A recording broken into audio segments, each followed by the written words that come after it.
Can you walk me through focused thought for 17 seconds and give an example of what that would be step by step? Yeah, what subject?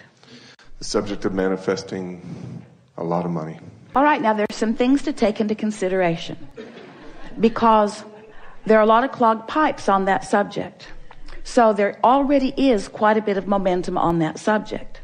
So if we approach it in any normal way, we're just going to add to the clogged pipe. You see what we're getting at? So here's a law-based fact that if you can hear it, it will serve you in every conversation that you have with yourself in your deliberate creation forevermore. The more general you are when you approach a topic where you know you have clogged pipes, the better off you'll be. Now think about what that means. If you don't have any clogged pipes, if you're thinking about something wanted, then the more specific you are, the faster the momentum and the better it is, because you're carving out a path of least resistance to something.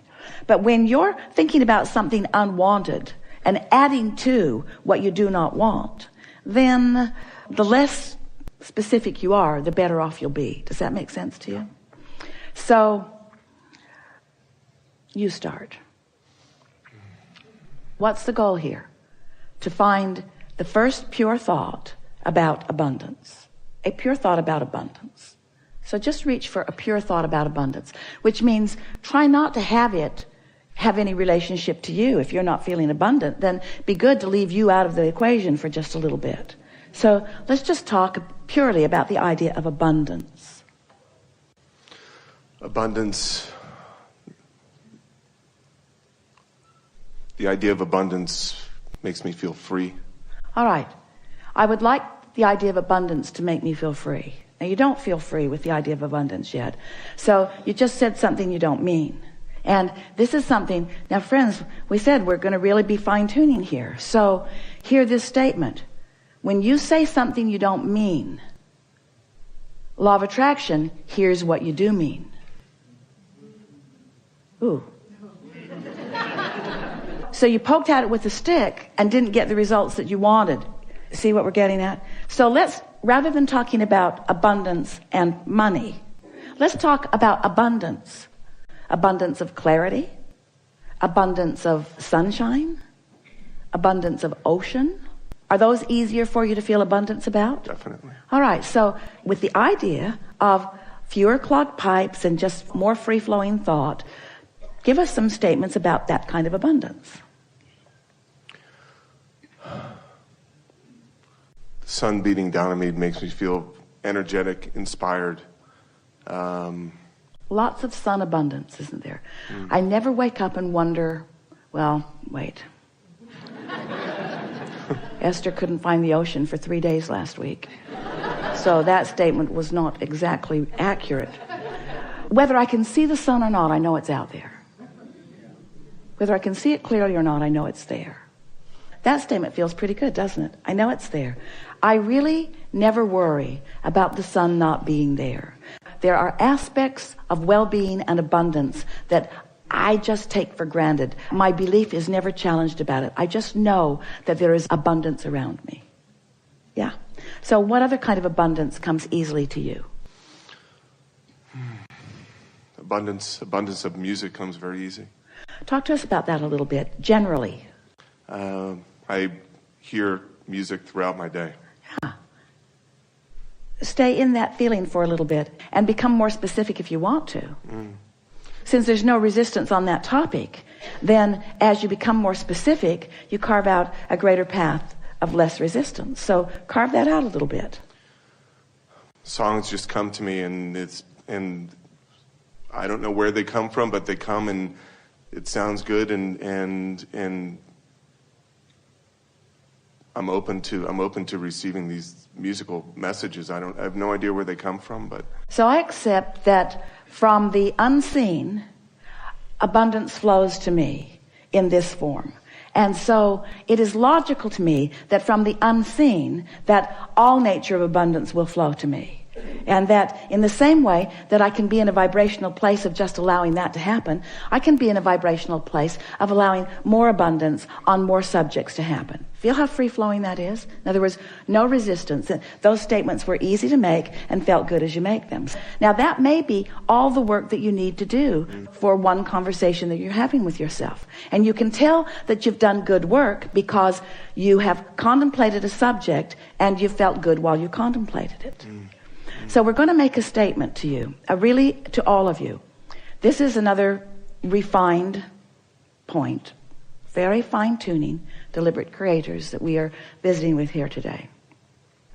So how do you feel about the concept of, in order to get the results that you want, if you've got some clogged pipes, just never mind them, lay some new pipes? Doesn't that make perfect sense to you? Isn't that an easy to understand concept? So now we just want to insert this very important understanding.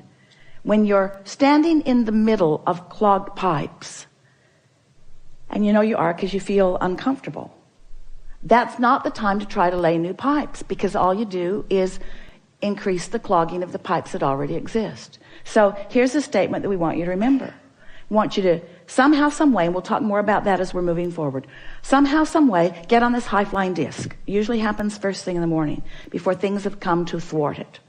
Sometimes you don't make it to breakfast. But first thing in the morning is when you're most likely to feel it. And the more you reach for it, the more you care about it, the more you milk it when you are there, the more you will own it, the easier it will be, the more the momentum will be there, the more often you'll be there, the easier it'll be to be there. So let's say you're there, and it doesn't matter if you even know how you got there. Esther was talking to a friend on the telephone the other day, and they got on the subject, and they were laughing so hard. They were laughing so hard that neither one of them could understand what the other one was saying.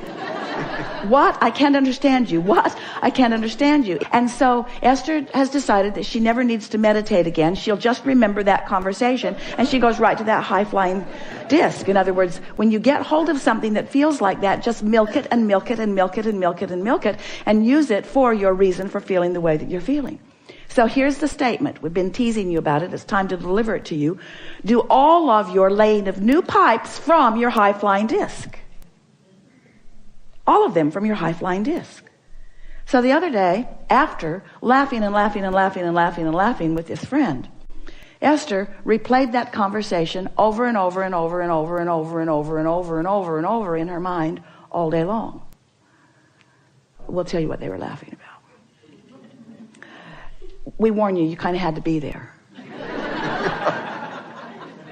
So they're talking about the same thing that you're asking about. They're reaching for high-flying thoughts.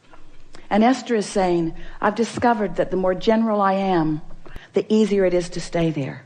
And so she was saying, I love words like clarity, and I love the feeling of invincibility. And I've got this pen that I pretend is my magic wand, and I'm just waving it around, and it feels like the entire universe is responding to what I'm asking for.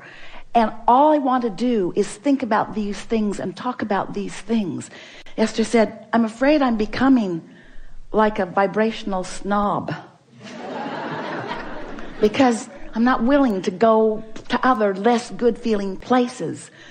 And her friend said, yeah, it's like others can't quite understand us. She said, it's like being in that room at the insane asylum. And Esther worked at the state hospital in Blackfoot, Idaho. She knows that room. She's seen that room. So Esther began laughing. And then one or the other of them is talking about people walking by and hearing them laughing in there and saying, just leave them alone. And don't get too close to the door. And then Esther said, yeah, and they'll slip food under the door to us. And her friend said, yeah, and we'll think we manifested it. So on and on and on and on. You've never heard two people snort more. So finding something like that, and milking it just for the fun of it, milking it just for the clarity of it, causes you to practice that high-flying vibration and gain momentum of that high-flying vibration and make it more likely that that is the high-flying vibration that you own. Make it easier to be there. So after that, Esther went to bed that night playing that over and over and over in her mind. She had a long conversation with her daughter Tracy, who was waiting to pick someone up at the airport, telling her the story and laughing and laughing and laughing and laughing and laughing. What fun it is to have conversations with those who, like you, don't mind being locked in that crazy room where you are not facing reality, where your undivided attention is upon whatever subject it is that makes you feel like that. So Esther went to sleep in that vibration. And when she awakened in the morning, such an interesting thing happened. Because her first thought, now she's been listening to us for a long time, talking about how when you prepave, when you go to bed thinking about good things, and you'll wake up thinking about good things. And Esther woke up, and the first thought that was in her mind was maybe the most troubling thought that she's experienced in the last several years. That was the thought that was in her mind. But she was so consciously aware of all of these concepts that we've been talking about that she said to herself right out loud, I've got 16 seconds to shake this thought. 16 seconds to return to my high-flying disc. 16 seconds to lay my new pipes about this subject. And then energy just flooded all through her as she realized that this was her high-flying disc. This was her chance to take a subject that had been troubling and approach it from her high-flying disc. And she left it in a place never to return to again. You see what we're getting at?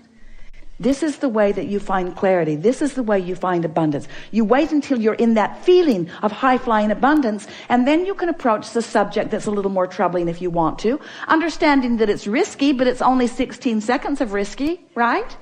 You've got 16 seconds. You've got 16 seconds to let it go or to bring it into alignment. Our favorite story that fits right here. We've got to tell it to you now because it means everything. Sometimes it's like you say to us, Abraham, I've jumped out of an airplane and I have no parachute. What do you suggest that I now do? And we say, hang on, it'll be over in a little while. Because there is a momentum that is happening that there's not any action that you're going to be able to offer that's going to make any difference. You understand that? So what we're saying to you is don't struggle, don't fret, don't effort, just crash and burn. It's all right. Because tomorrow you can get up and get on the high-flying disc. Tomorrow you can get up and get on the high-flying disc. Tomorrow you can get up and get on the high-flying disc. Tomorrow you can get up and get on the high-flying disc. And after a few days of tomorrow getting up and getting on the high-flying disc, one day Esther said to us, Abraham, I refuse to accept that I have to wait until tomorrow to get on the high-flying disc. I have tools that you've given me. I can get back up there anytime that I choose to get back up there. So what are we talking about? We're talking about your conscious awareness of your vibrational output. Yes? We're talking about your conscious awareness that you are vibrational beings. Yes? We're talking about your awareness that you can choose the vibration of your being in this moment, but that it takes a little practice. Yes? And some subjects have enough momentum going that it's going to take getting up tomorrow and getting up tomorrow and getting up tomorrow and getting up tomorrow and getting up tomorrow and getting up tomorrow and getting up tomorrow and getting up tomorrow. This could take a while. Getting up tomorrow and getting up tomorrow and getting up tomorrow. But if you get up on enough tomorrows and you reach for that high-flying disc and find it, then what happens next will be vivid evidence of how you're doing with your high-flying disc. We so want you to understand that in this day,